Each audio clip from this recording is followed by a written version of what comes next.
engkau memberikan makan dan minum kepada orang yang kau kenal atau kau tidak kenal.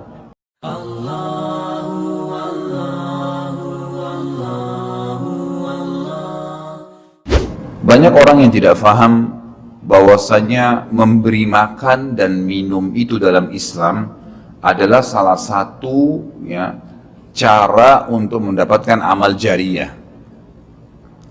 Jadi banyak orang memikirkan amal jariyah itu hanya membangun bangunan, hanya membagikan Al-Quran sehingga dihafal.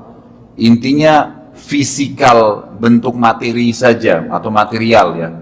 Lebih ke masjid, lebih ke bangunan, lebih ke jalan, lebih ke sumur gitu kan. Padahal sebenarnya ada hal-hal lain yang bisa menjadi penyebab amal jariyah. Di antaranya makanan dan minuman. Jadi hadis Nabi SAW yang sahih riwayat Imam Ahmad, ini rahasianya di hadis ini. Kata Nabi SAW, "Ma wudi'a ta'amun illa wada'allahu fihi barakah." Tidak ada makanan atau minuman yang dihidangkan untuk orang lain kecuali Allah, atau dihidangkan buat diri sendiri juga masuk sebenarnya, kecuali Allah jadikan bagian dari makanan dan minuman itu berkah. Maksudnya berkah apa? Kata para ulama, dia akan berada di tubuh orang yang mengkonsumsinya selama dia masih hidup.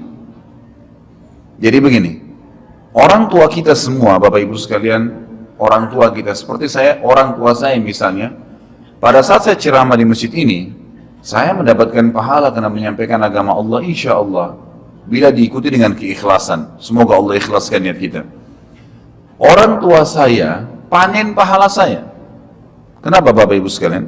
Karena saya tumbuh dari ASI ibu saya, dan saya tumbuh dari nafkah ayah saya. Makanan, minuman yang saya makan selama ini sehingga membantu pertumbuhan badan saya menjadi besar, dan akhirnya saya bisa hidup, maka itu menjadi amal jariyah. Makanya dalam hadis riwayat Imam Muslim, seorang sahabat bertanya, "Ya Rasulullah, ayyul islami khair?" Perbuatan apa dalam Islam yang khair? Khair ini yang baik sekali, pahalanya besar sekali, selain yang wajib, yang sunnah-sunnah aja nih. Nabi SAW tidak mengatakan perbanyaklah sholat sunnah. Kenapa? Sholat sunnah secara individual, puasa sunnah, zikir, ngaji, bukan. Karena orang ini mengatakan khair artinya yang banyak sekali pahalanya, banyak sekali manfaatnya, dan ringan, sunnah. Berarti orang lain bisa merasakan. Apa jawaban Nabi SAW? Tut'imut ta'am wa tusallimu ala man ta'rif wa man lam ta'rif. Engkau memberikan makan dan minum kepada orang yang kau kenal atau kau tidak kenal. Memberi makan umumnya.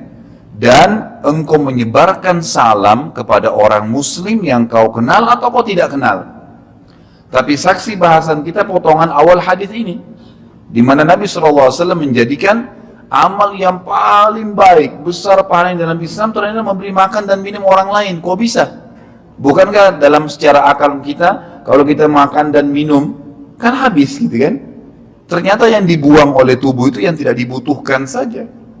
Yang jadi, mohon maaf, air sedih kita, air kencing dan buang air besar, jadi tinja itu yang tidak dibutuhkan oleh tubuh. Tapi yang dibutuhkan diambil, diserap, gitu kan? Dia akan menjadi bagian daripada otot-otot, urat-urat yang memang membutuhkan pembaharuan, atau bahkan menjadi bagian daripada darah di tubuh kita, dan seterusnya. Tubuh kita terdiri dari 75% air. Dan Allah SWT mengatakan dalam Al-Quran, "A'udzubillahi minasyaitonirrajim, wa ja'alna minal ma'i kulli syai' hayy." Kami jadikan dengan air itu segala itu bisa hidup. Dan memang seperti itu. Manusia bisa hidup dalam sebulan tidak makan, tapi manusia nggak bisa hidup kalau sebulan nggak minum. Bukan sebulan, seminggu nggak minum. Makanya para sahabat, beberapa riwayat menyebutkan seperti Abi Dzar radhiyallahu anhu, beliau mengatakan waktu beliau datang ke Mekah untuk mencari tahu berita tentang Nabi SAW, saking khawatirnya kalau beliau mengaku mau cari Nabi, karena semua orang yang datang dari luar Mekah mencari Nabi Muhammad SAW waktu zaman di Mekah itu digebukin atau dipukul. Dia dari suku Kifar, dia khawatir. Maka dia bilang, karena khawatir saya ditahu orang asing, saya juga kalau beli nanti retorika bahasa saya berbeda, maka saya minum air Zam-Zam. Dan selama beberapa hari dia tinggal di Mekah itu 2 minggu cari Nabi SAW, 2 minggu minum Zam-Zam, gak makan apa-apa. Dan bisa, gitu kan, minum air. Beberapa sahabat juga dalam riwayat Bukhari menjelaskan, mereka pernah tinggal di Mekah selama sebulan tidak minum kecuali air Zam-Zam. Bisa hidup. Apalagi memang Zam-Zam punya kelebihan. Ya. Zam-Zam itu kata Nabi SAW adalah makanan dan minuman yang menyehatkan dan mengenyangkan. Tapi intinya air, gitu kan? Intinya air. Fungsi air banyak sekali. Gitu. Tadi kalau kita masuk makanan dan minuman dulu. Memberikan makan dan minum dalam Islam ini sangat besar pahalanya, sebagaimana saya jelaskan dan termasuk amal jariah. Di dalam Islam ada beberapa kegiatan yang kita disuruh untuk memberikan makan dan minum orang, seperti misalnya membuka puasakan orang lain dengan minum dan makan dan dijanjikan pahala yang besar. Man fattara sha'iman kana lahu mithlu ajri sha'imin min ghairi an yanqus min ajri sha'imin syai'a. Siapa yang membuka puasakan orang lain, maka dia akan dapat pahala orang itu tanpa dikurangi sedikit pun dari pahala orang yang buka puasa tadi. Dan Umar bin Khattab radhiyallahu anhu pernah memanen pahalanya 1 kota Madinah di zaman khilafah beliau dengan air. Dengan air. Jadi zaman khilafah beliau di akhir hidupnya, atau maaf, di akhir khilafahnya beliau sempat di akhir Ramadan juga, bukan di akhir khilafah, mohon maaf, di akhir Ramadan, dia salah 1 tahun khilafahnya beliau sempat ingin membuka puasakan orang. Sudah mau habis Ramadan, ingin dapat pahala. Waktu itu beliau jadi khalifah, jadi raja. Diiklankanlah di Madinah, ya dia bilang pada pembantunya, gulamnya, tolong iklankan kalau saya akan buka puasakan orang. Ingin cari pahala, orang semua diiklanin. Amir Mu'minin bin Khattab mengundang buka puasa. Orang-orang pada berbondong-bondong datang. Yang undang siapa? Raja. Yang orang bayangkan ini akan ada kambing bakar, yang akan ada ini, akan ada itu, macam-macam. Raja yang undang. Gitu kan? Ternyata Bapak Ibu sekalian, waktu sudah ngumpul semua jemaahnya, masyarakat depan rumah Umar menyuruh membagikan gelas-gelas yang zaman itu memang terbuat dari tanah liat. Kemudian dibagikan satu-satu dan disuruh antri di sumur, gitu kan? Karena memang mereka minumnya di sumur waktu itu, tidak ada sumber air yang lain, gitu kan? Mereka antri di sumur, lalu mereka ambil isi air masing-masing di sumur itu, antri kemudian sambil duduk. Setiap kali seseorang di antara mereka dituangkan air di gelasnya, mereka berkata, mungkin sebentar keluar kurmahnya, makanannya, dan seterusnya. Begitu terdengar azan, kata Umar kepada pembantunya, sampaikan kepada seluruh muslimin, silakan berbuka puasa dengan air yang ada di tangan mereka. Maka dia pun mengatakan, silakan buka puasa, dan selesai segelas air ini, maka selesai buka puasanya Amir Mu'minin. Gitu. Orang akhirnya bubar, tapi pada saat itu orang faham, Umar bin Khattab ingin mencari pahala orang, gitu kan? Ingin mencari pahala saja. Dan ini sudah saya tekankan, kalau menjelang Ramadan, Anda juga bisa ikuti pengajian saya di YouTube, ada judulnya Dahsyatnya Ramadan. Salah satunya itu kalau tiba Ramadan, ikhwah, maka maksimalkan waktu membuka puasakan orang. Apa susahnya membeli sedus air, ya, air mineral, berapa harganya? 20.000, 30.000, 20.000 rupiah kalau nggak salah ya. Air mineral gelas, isinya berapa? 40 sekian. Baik, kalau kita bagiin di masjid, satu orang minum 1 gelas, kita dapat 48 pahala orang buka puasa. Nah, itu luar biasa, hanya dengan 20.000 rupiah. Tapi anehnya banyak orang tidak mau amalkan. Padahal itu termasuk, selain amal jariah, dapat juga pahala buka puasakan orang lain.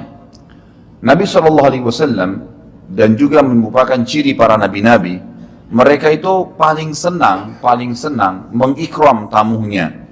Dan beliau menjadikan sebagai sebuah prinsip dasar dari iman kepada Allah dan hari akhir, sebagaimana beliau bersabda dalam hadis Bukhari Muslim, man kana yu'minu billahi wal yawmil akhir falyukrim daifahu.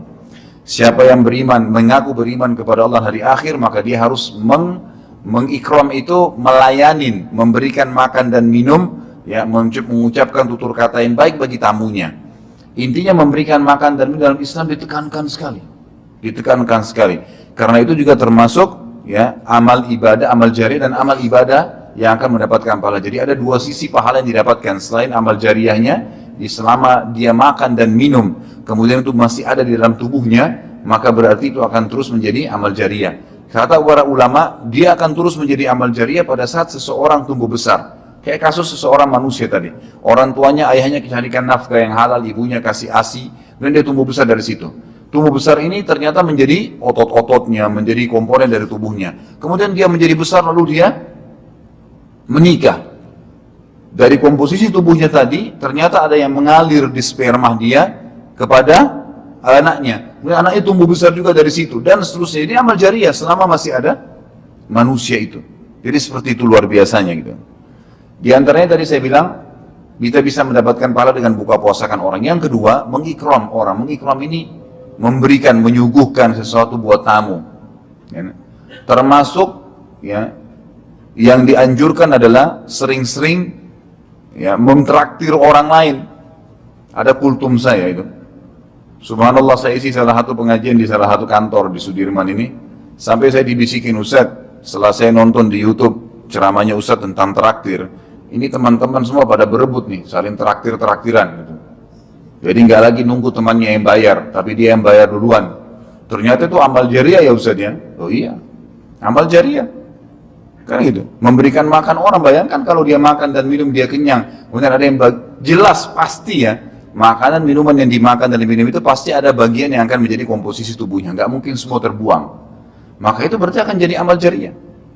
Apalagi kalau dasarnya yang kita berikan makan orang-orang yang bertakwa, orang soleh, luar biasa, makin kuat dia beribadah.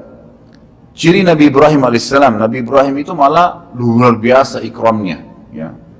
Dia suka dengan tamu, sampai-sampai kalau dihidangkan makan, cirinya beliau nggak pernah makan sendiri. Pasti habis dihidangkan makan, dibuka pintu rumahnya, siapapun lewat dipanggil makan sama dia. Syekh bin Baz, hafizahullah, rahimahullah, beliau sudah meninggal. Salah satu muridnya menceritakan, beliau itu punya rumah, ya, rumahnya dia, di belakang atau di samping rumahnya itu ada sebuah tempat yang kosong, pakai AC, ya dilapangkan seperti masjid inilah. Setiap hari beliau menyiapkan makan siang dan makan malam untuk 600 orang. Setiap hari. Siang itu untuk 600 orang, malam untuk 600 orang. Jadi 1200 orang yang makan setiap hari. Atau 1200 porsi lah ya. Kalau orang yang sama makan siang dan makan malam. Sampai-sampai beliau bukan mengundang ya, nggak diundang orang. Jadi awal-awalnya saja diiklanin. Jadi kalau sudah tiba waktu makan siang, yang lagi nyapu jalanan mampir, yang lagi lewat mampir, yang muridnya mampir, yang kerabatnya mampir, pokoknya mampir 600 orang. Siang malam, tiap hari sampai belum meninggal. Itu bagaimana mereka mengikramnya. Kadang-kadang kita subhanallah, makanan kita taruh di kulkas sampai rusak, nggak mau dibagi kepada orang. Pelitnya luar biasa. Kalau buahnya lagi berbuah dibungkus, nggak mau dibagi ke orang lain. Padahal sebenarnya rahasia untuk menambah berkah sesuatu benda, rezeki kita, itu diinfakkan dulu. Kata Nabi SAW di dalam hadis Bukhari, Allah SWT berfirman, ya ibna Adam, anfik alaik. Wahai anak Adam, infak dulu baru saya infakkan kepadamu. Artinya baru saya berikan, bukakan rezeki itu. Kita kalau mau otomatis ya, spontan, begitu dapat makanan, ada makanan terus langsung dibagi. Dibagi langsung pada saat itu. Nih, bagi sama teman misalnya, atau kita porsinya sebagian, atau kita beli bungkus yang lain. Ini saya beli satu bungkus makanan 10.000. Beli satu bungkus yang lain khusus kasih fakir miskin. Sebagai tanda syukur terhadap makanan tadi itu. Langsung diinfakkan. Itu spontanitas, tidak berhenti rezekinya itu.